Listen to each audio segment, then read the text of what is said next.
What's the aim of the court case, Jeroen? The aim? Yeah. Well, the aim is to lift the ban, of course. But at this moment, the aim would already look. It's not about David Icke only. Yeah, it's about everybody. So this week it's David Icke, next week it is somebody else. So it's the aim to protect freedom of speech.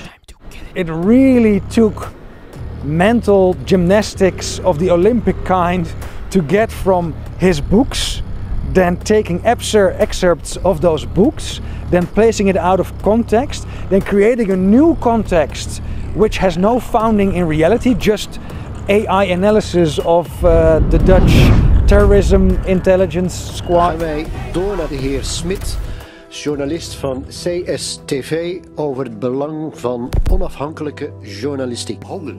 Whereby I'm invited just to come to Dam Square in Amsterdam on one afternoon and speak for 20-30 minutes about peace. David Icke has been claimed a level. Als je tandeloos wilt worden en als je als 77 coalitie-slaven wilt opereren, dan moet je dit doen. World government, to which nation states would be administrative units, of a world central bank and a world currency, a currency that wouldn't be cash, it would be merely electronic. Het vertrouwen van de burger in de mainstream media, de politiek en het rechtssysteem zijn ondertussen gezakt naar een dieptepunt. What you will, but democracy it is not. And I am not anti-government. I am not anti-democracy. I would just like some. Jasper experience on CommonSenseTV. Ladies and gentlemen, my name is Jasper Smith from CommonSenseTV and I'm standing in the city of Den Haag, the Peace and Justice City. And behind me is the building of the Council of State, the highest authority between the courts. And today we're having a court case about Mr. David Icke. He's banned in the Schengen area. Let's start with Jeroen Pols, the lawyer of Mr. Icke. How did you thought the court case went? Well, it went fine in the sense that the court was very well informed, knew the dossier, so that was fine. But it's only fine when the outcome is also fine, and that, of course, we don't know. It's supposed to be in 6 weeks, but maybe it could be extended for 1.5 years. What's that? Because then the democratically society, the rule of law, has been overreached, I guess. No, this is about something else. It's because we are talking about European law, and I made a request to put it in front of the European Court to ask for opinion about what is the right interpretation of these articles. And I prefer to wait 1.5 years for a good verdict than 6 to 12 weeks for a bad outcome. So, because Mr. Icke will be banned as long as he doesn't change his opinion, and I don't see that happening very quickly. So, in that sense, maybe 1.5 years is not that long. Next to me is standing Willem Engel. He's a freedom advocate and a human rights watcher.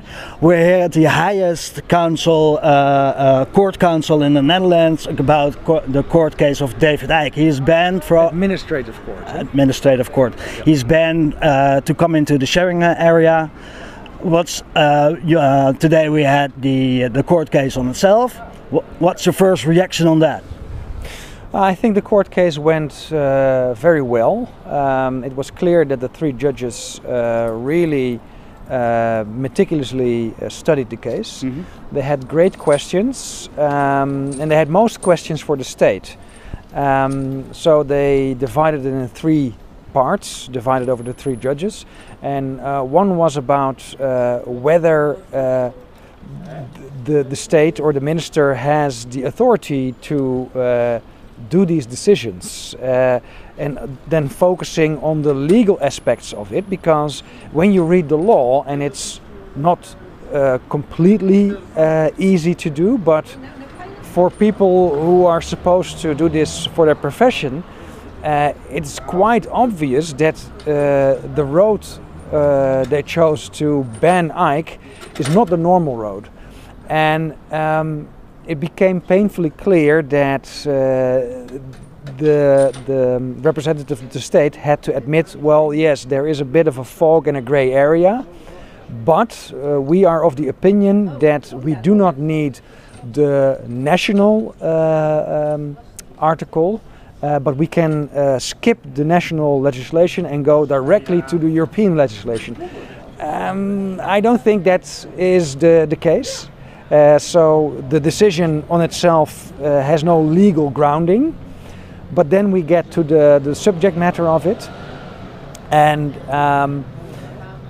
it was about the process, and the questions were about the evolution of the case, because it started with a possible interference with the public order or the public rest during specifically a demonstration for peace in the beginning of November of 2022 in Amsterdam. Mm-hmm. But then the government's stance or grounds shifted first towards anti-Semitism, but they couldn't make that stick, so then they went to conspiracy theories, and with those conspiracy theories undermining the state and inspiring people to commit acts of violence. So that whole evolution of first demonstration and public order, then anti-Semitism, then conspiracy theories, inspiring other people to commit violence, not specifically or explicitly calling for violence, but because he talks about reptilians, he's dehumanizing people, and that was the third part.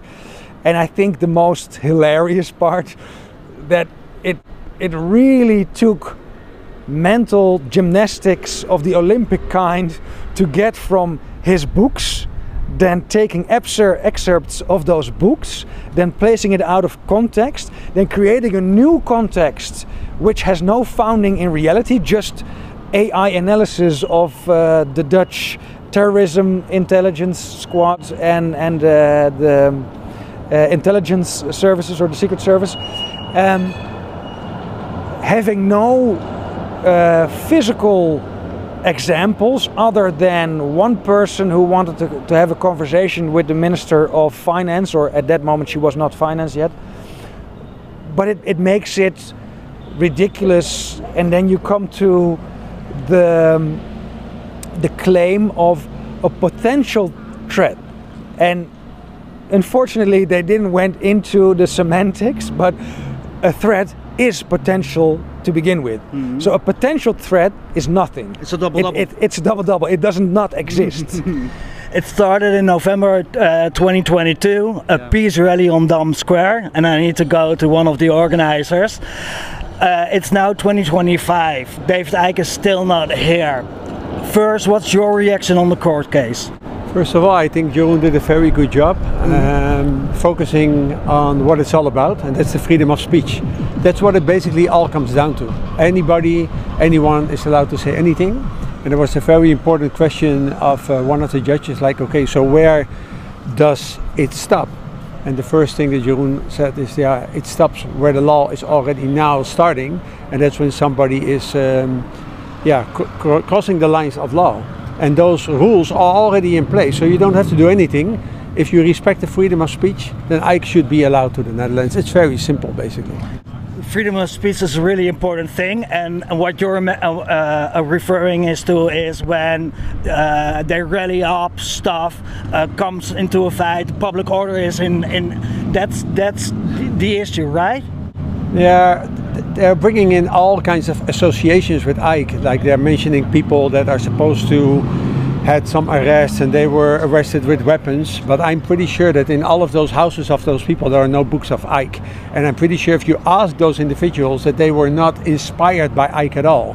It is a common thinking at this moment by a lot of people, and it's growing more and more, that we're losing all trust in government, in our law system, in the media. And that is not only us. The reason why they're so worried is because it's a very fast growing group. So to put it all on Icke, it's totally ridiculous. They should really turn the mirror inside and then try to look at themselves, but they don't do that. That's too threatening. But it sounds a bit like cherry picking what the state lawyer did about... No, it goes much further than just cherry picking. It is constructing. Mm-hmm. It's constructing and trying to take words really cutting them out, and it reminds me of the trial that is still ongoing against me and will continue next week, where probably with AI, or at least with OSINT, open source intelligence gathering, detectives in following the orders of the public prosecutor have taken 40,000 posts on social media in my case, and then selected a few, created a storyline, but then also cut in those posts pieces from the bottom or pieces from the top or even pieces out of the middle, predating it or anti-dating it, or like really mushing up the material to create something new. So, and that was the thing that Icke said, and very pointedly, he's a funny guy. He said, well, at the beginning of the hearing, I thought I'm in the wrong hearing because of the things I hear. This is not about me, this is about another fictitious person. And that is the case in many cases. I thought it's like making, what you're saying basically is that there is a context, they get context out of it and create a whole new context. Yes. With, okay. Yes. But then also, so they create a new context, but they also create new quotes. Like they construe the quotes by cutting it out and changing the order of the words. So it's not exactly what that person has said, and definitely not what that person has meant. During the court case, one of the they went really deep in it. So finally, what the thought and thinking about Mr. Icke is finally been handling within a court case. Yes. One of the is that David Icke is saying, I'm warning people about the elite and the shadow government. Yes. And I thought the chairman of the in this court case was smiling because David Icke was referring to our prime minister at the moment, Dick Schoof, is coming from intelligence services. Yes. And at the moment, Mark Rutte, who was our former prime minister, who thought David Icke under his cabinet wasn't allowed to come in, is now head of NATO. Yeah, so with banning David Icke, with slandering him with conspiracy theories, by the people that actually prove his point with their actions, they are giving him a stage and a gravity that he couldn't have never mustered up himself. What's the aim of the court case, Jeroen? The aim? Yeah. Well, the aim is to lift the ban, of course. But at this moment, the aim would already look. It's not about David Icke only. It's about everybody. So this week it's David Icke, next week it is somebody else. So it's the aim to protect freedom of speech, and this is the main thing. Yeah. Gentlemen, thank you for doing this, and I will speak to you soon. Thank you. Thank you. Welcome. Are we going to see David Icke soon in the Netherlands? I don't know. So they will take their time. That means that they will at least take 12 weeks, but probably more. And at the 12 weeks, they have also made a claim that they might not give the full verdict, but they might say, well, we first have to consult the European Court. Yeah. And if they do that, then he said, well, that could take another 2 years. But that means that the current elongation of the 2-year ban, which is extended with 2 years, would already pass as well. So it becomes a very vague concept of effective remedy. And effective remedy is handled in Article 13 of the European Treaty for Human Rights. If you cannot fight your banishment because the moment a verdict has been reached, more than 4 years have been passed, that's not justice. So I don't think, but that's my gut feeling, I don't think they will put these questions before the European Court, but I could be wrong, because the text is very clear. It does not need an interpreting from a European court. Well, anybody who can read, because that is a very important admission of the state. They said, yes, since 7 March 2023, Schengen 3 is in effect. That means that we have to read Article 24 subsection 2 in the current form, which says only in the cases of suspicion or a criminal investigation or a conviction, only in those 3 cases can you be allowed to be signaled or ascribed in the Schengen signaling system. The peace rally was in November 2022. Yes. The first court case was in December 2022. Yes. It's now 2025, yes. February. If it's 1.5 years in the most extensive time period that they could take, then we're 6.5 years further. Since the first banishment, yes. Well, 5. Yeah, it could take up to 5 years. Yeah. And we're supposed to be this democratic society with law, order, and a rule of law has value. Yeah, but that's the whole point Icke is making for more than 35 years. You cannot just say you're a democracy. You cannot just say we have freedom of speech. You have to show it. And by doing this, they are not showing it. They're showing quite the opposite. Last word, what do you need to say to the rest of the world? Well, I think times are changing, and I'm not only talking about the shift in politics towards populist right. I'm not only talking about the election of Donald Trump. No, I'm talking about the trust that people have in institutions, because the fear that is underneath the decision of the minister to ban Icke is a just fear. But they look at the wrong cause. The cause is their own behavior, not what some writer in Great Britain writes.